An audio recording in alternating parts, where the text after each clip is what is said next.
ඉතින් ඉතුරු ප්‍රශ්න ගොඩාක් තියෙනවා. ඔක්කොම එක වගේ තියෙන ප්‍රශ්න වලට මම රිප්ලයි කරන්නම්. ඉතුරු තව තියෙන ප්‍රශ්න වලට මම වෙනම දවසක අනිවාර්යෙන් වීඩියෝ එකක් ගේන්නම්. මොකද මට ෆ්ලයිට් එකට කලින් තව එකකට තමයි එක වීඩියෝ එකක් තමයි කරන්න පුළුවන්. ඉතින් කියනවා කීප සැරයක් මගේ CV එක රිජෙක්ට් වුණා. මොකද්ද අවුල කියලා අහනවා. සමහර වෙලාවට ඔයාගේ CV එකම නෙමෙයි අවුල. එක්කෝ අයාලා මේ වටේට දැන් ඉන්ටර්විව් එකකට සාමාන්‍යයෙන් ඉන්ටර්විව් එකට ගියේම නැති කෙනෙක් දන්නේ නැහැ මේක. ඉන්ටර්විව් එකට සාමාන්‍යයෙන් මැක්සිමම් 250කට වගේ තමයි ඉන්විටේෂන් එන්නේ. සාමාන්‍ය ඒ දවස්වල. දැන් කොහොමද දන්නේ? ඉතින් ඒගොල්ලන්ට already යාලව සිලෙක්ට් කරගෙන තියෙනවා නම් ඉන්විටේෂන් යාවලා සිලෙක්ට් කියන්නේ ඉන්විටේෂන් රවුන්ඩ් එකේ. එතකොට ඔයාගේ CV එක ඊළඟ වටෙන් හරි සිලෙක්ට් වෙන්න ඉඩ තියෙනවා. මේ වටේ නැතුව. ගොඩ වෙලාවට ඔයාට ඉන්විටේෂන් එකක් එන්න තියෙනවා නම් CV එක ගොඩ වෙලාවට පෙන්නන්නේ completed කියලා. career page එකේ. එතකොට තව දෙයක්. ඇත්තටම ඔයාගේ CV එකේ අවුලක් නිසා ඔයා රිජෙක්ට් වෙනවා නම් ඔයා හරියට process එක follow කරලා නැහැ. ඔයා ගොඩක් fonts එක ATS friendly නැති fonts use කරලා තියෙනවා. ගොඩාක් පාට use කරලා තියෙන්න පුළුවන්. එහෙම නැත්නම් ගොඩාක් රූප use කරලා තියෙන්න පුළුවන්. dots, lines ඒවට රිජෙක්ට් වෙනවා. ඔයාගේ CV එකේ රූපයකට ඔයාගේ ප්‍රොෆයිල් ෆොටෝ එක. ඒ කියන්නේ ඔයාගේ දැන් ඔයා ගන්නවනේ ෆෝමල් ෆොටෝ එකක් CV එක දාන වෙබ්සයිට් එකට. අන්න ඒක ඔයා CV එකේ දාලා තියන්න. ඒ ඇති හොඳටම. වෙන ෆොටෝ මුකුත් ඔයා යූස් කරන්න උවමනාවක් නැහැ. ඊළඟට කියලා තියෙනවා මම ශ්‍රී ලංකන් එකකින් අන්ඩර්වේට් නිසා රිජෙක්ට් වුණා කියලා. කිසි ප්‍රශ්න නැහැ. ඉතින් අන්ඩර්වේට් නේ ඔයාට weight gain කරගන්න පුළුවන් ඉක්මනට. ගොඩක් මේ ඉන්ටර්නැෂනල් එයාර්ලයින්ස් වල බලන්නේ ඕවර් weight නම් තමයි ගොඩක් වෙලාවට ප්‍රශ්නයක් වෙන්නේ. ඒ අරින්න ඔයාගේ උස තියෙනවා නම් ඔයාට ඒක හරි weight එකකට ගන්න එක ඉතින් කරන්න පුළුවන්. ඒක තමයි කරන්න ලේසිම දේ. ඊළඟට තියෙනවා මම ජපාන් ඉන්නේ මට ඇප්ලයි කරන්න පුළුවන්ද කියලා. මම ඒක ගැන හරියට දන්නේ නැහැ ළමයි. ඔයාට ජපානයේ තියෙන රික්‍රූට්මන්ට් ඉවෙන්ට් එකට මම හිතන්නේ ගියන්න පුළුවන්. ඕපන් ඩේස් තියෙනවා මම හිතන්නේ ජපානයේ. ඒ වගේ එහෙම ගිහිල්ලා ඔයාට ඒකට යන්න පුළුවන්. ඉතින් කැබින් ක්‍රූ කෙනෙක් වෙන්න හොඳටම ඉංග්‍රීසි පුළුවන් වෙන්න ඕනේද? ළමයි ඇයි ලංකාවෙන් හය කරන්නේ? අපිට සිංහල කතා කරන්න පුළුවන් නිසා. අපි එන ෆ්ලයිට් වල PA එක දෙන්නේ ආයුබෝවන් කියන්නේ අපි. දැන් මම ලංකාවට යනවා නම් මම තමයි PA එක කරන්නේ. මම තමයි සිංහලෙන් කතා කරන්නේ. ඒ ඇරෙන්න ඩේලි අපි අනිත් ෆ්ලයිට් වල කතා කරන්නේ ඔක්කොම ඉංග්‍රීසි. PA එක විතරයි අපි සිංහල. එයාලා හය කරන්නේ ඇත්තටම අපිට අපේ භාෂාව පුළුවන් නිසා. ඔයාලට සිංහල පුළුවන් වෙන එක ඉම්පෝටන්ට්. ඉංග්‍රීසි පුළුවන් වෙන එක අපි කියමු මෙහෙම. ඔයාට ඔයාගේ ග්‍රැමර් සයිඩ් එක අවුල් නම් සමහරව ඉන්නවා ග්‍රැමර් බෑ බට් කන්වර්සේෂන් එකක් ගෙනියන්න පුළුවන්. එතකොට මං හිතන්නේ ඒක ප්‍රශ්නයක් නෑ. හැබැයි ඉංග්‍රීසි ටෙස්ට් එකක් තියෙනවා ඉන්ටර්විව් ඩේ එකේ. ඒකේ ග්‍රැමර් තියෙනවා ළමයි. ඒකේ ග්‍රැමර් තියෙනවා. ඔයා ඒක පාස් වෙන්න ඕනේ. ඒකේ ජෙනරල් ක්වෙස්චන්ස් තියෙනවා, ග්‍රැමර් තියෙනවා.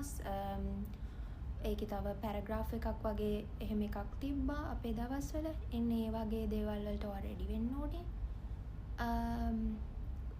ඒරෙන් ස්පෝකන් වල ඔයාට කන්වර්සේෂන් එකක් ගෙනිය ගන්න පුළුවන් නම් දැන් අපි දන්නවා කස්ටමර් සර්විස් ඔයා කස්ටමර්ස්ලා එක්ක ඉංග්‍රීසි වලින් කතා කරනවා නම් sure no issue. ඔයාට ඇප්ලයි කරන්න පුළුවන් කිසි ප්‍රශ්නයක් වෙන්නේ නැහැ. ඒ අරින්න ඉංග්‍රීසි ටෙස්ට් එක පාස් වෙන්න ඔයා අනිවාර්යෙන් ස්ටඩි කරන්න ඕනේ. ඊළඟට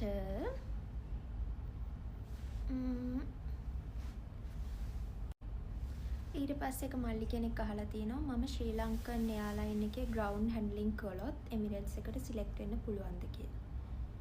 අනිත් ළමයා ඇයි ඇයි ඔයා ලොකු හීන හිතන්නේ නැත්තේ කියන එකයි මට තියෙන ප්‍රශ්නේ. ඔයා අරකට ගිහිල්ලා මේකට යනවා කියලා හිතන්න ඕනේ. කෙලින්ම හිතන්න නෑ මම මේක කරනවා. මට මේක තමයි මගේ ටාගට් එක. මම මේ ඉන්ටර්විව් එකෙන් පාස් වෙනවා. මේ ඔයා ඉන්ටර්විව් එකට යන්න ඕනේ. ඔයා පාස් වෙනවා කියලා හිතාගෙන. ඔයා පාස් වෙනවා. ඔයා හිතුවත් එහෙම ආ නෑ මම අරක කළා මේක කරනවා කියලා හිතුවත් ඔයාගේ මයින්ඩ් එකට යන්නෙත් එහෙමයි. මට මේකට පොඩි ગેප් එකක් තියෙනවා මාව සිලෙක්ට් වෙන්නේ නැති වෙයි. එහෙම හිතන්න එපා. ඔයා යන්න ඕනේ මම සිලෙක්ට් වෙනවා කියලා හිතලා මුලින්ම ටාගට් එක ලොකුම එකට තියලා ඕක කරන්න. ඔයා සිලෙක්ට් වෙනව නැති එක ඒක යුනිවර්ස් එක බලාගනි ඔයා කරන්න. ඊළඟට මම ඉන්ටර්විව් අඳින්න ගත්ත අවුට්ෆිට් එක බයි කරේ කොහෙන්ද කියලා අහනවා. මම ෆැෂන් කරේ ළමයි. ඉතින් එකක් මම අහගත්තා. අනික සාය අනිවාර්යෙන් දනිස්සට වඩා දිගට තියෙන්න ඕනේ. ඒක මං ගත්තා. කොහෙන් හරි මම ගත්තා මහරගම තැනකින්. තව මොකක්ද? ෂූස් දෙක මම හොයලා මම අන්තිමට වන් ගෝල් ෆේස් එකේ උඩ තට්ටුවේ shops වගේක් තිබ්බා. මම ඒකෙන් ෂූස් දෙක ගත්තේ. තාමත් ඒ දෙක හොඳයි. 4500යිද කොයිද ඒ කාලේ ගාන. තාමත් ඒ දෙක හොඳයි. මම මෙහෙට එද්දිත් ඔය කිට් එකම අරගෙන ආවා. අපි මෙහෙට එද්දි ඒක අරගෙන එන්න ඕනේ. මොකද මෙහෙ පළවෙනි දවසට අඳින්නෙත් ඒක.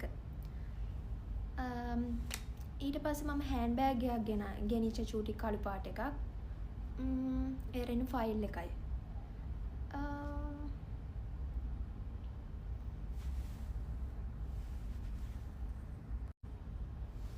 ඊළඟට තව නංගිලා දෙන්නෙක් අහලා තිනවා එයා එක්ස්පෝර්ට් ඇග්‍රිකල්චර් ඩිග්‍රී එකක් කරනවලු.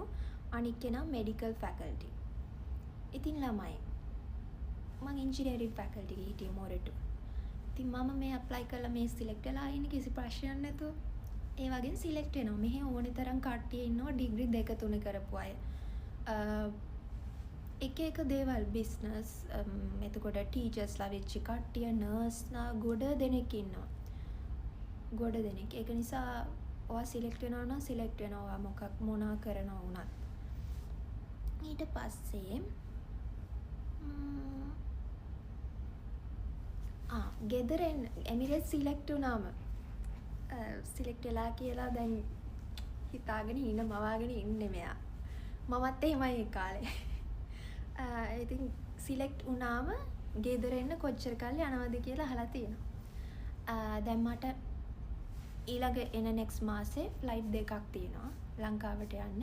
එකක් 24 hours අනික එක මට දවස් දෙකක් ලංකාවේ ඉන්න පුළුවන්. ඇත්තටම දවස් දෙකක්.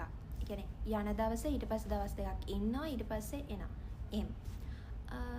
ඉතින් ඔයාට ෆ්ලයිට්ස් ලැබෙනවා. ඔයා සිංහල කතා කරනවා. ඒතර ඔයාට ෆ්ලයිට්ස් ලැබෙනවා. ඒක ගැන බය වෙන්න එපා. ගෙදර එන්න ලැබෙනවා සාමාන්‍යයෙන් ඔයාගේ ෆස්ට් තියෙන ෆස්ට් ෆ්ලයිට් දැන් ඔයා ට්‍රේනින් එක මන්ත්ස් දෙකක් තියෙනවානේ. ඒ මාස දෙකේ ට්‍රේනින් එක කරලා ඒක ඉවර වුණාම ඔයාගේ රෝස්ටර් එක ඔයාට එනවා. එතකොට මගේ නම් ෆස්ට් මන්ත් එකේ මට හම්බුණා ලංකාවට යන chance එකක්. ඉතින් එහෙම ලැබෙනවා. ඒක මට කොච්චර කාලෙකින්ද කියන්න බෑ. හැබැයි ඔයා සිංහල දාලා තියෙනවා නම් සිංහල කතා කරන්න පුළුවන් කියලා ඔයාට අනිවාර්යයෙන්ම ලංකාවට යන්න පුළුවන්. ඊළඟට අහලා තියෙනවා මගේ ඒජ් එක 34යි කියලා ඇප්ලයි කරන්න පුළුවන්ද කියලා. මෙහෙමයි ළමයි. මම ඒක දන්නේ නැහැ. මොකද මෙහි කිසිම වෙබ්සයිට් එකක දාලා නැහැ ඒජ් එකක් ගැන. හැබැයි මම ගොඩාක් ඒජ් එකක් තියෙන අය කියන්නේ දැකලත් නැහැ. හැබැයි මට හිතෙනවා ඔයා දැන් good looking ඉන්නවා නම් ඒ කියන්නේ ඔයා කොච්චර ඔයාගේ ඒජ් එක ගියත් ඔයාගේ වයස කොච්චර ගියත් ඔයා තාම young looking ඉන්නවා නම් මට හිතෙනවා ඔයාට chance එකක් තියෙනවා කියලා. ඔයාට ඕනේ qualification තියෙනවා. ඔයා young looking ඉන්නවා. ඔයාට හොඳ පෙනුමක් තියෙනවා. ඇඟ හරියට තියාගෙන ඉන්නවා. definitely ඔයාට chance එක තියෙනවා. ඉතින් ළමයි මේ වීඩියෝ එකත් ඉවර වෙන්න එනවා. මම ෆ්ලයිට් එක ගිහිල්ලා එන්නම්. ඇවිල්ලා මට පුළුවන් දවසක ආයෙ මම වීඩියෝ එකක් කරන්නම්. ඉතුරු ප්‍රශ්න වලට තව ගොඩාක් තියෙනවා ළමයි. මම ඒවා හැම එකටම රිප්ලයි කරන්නම්. බයි.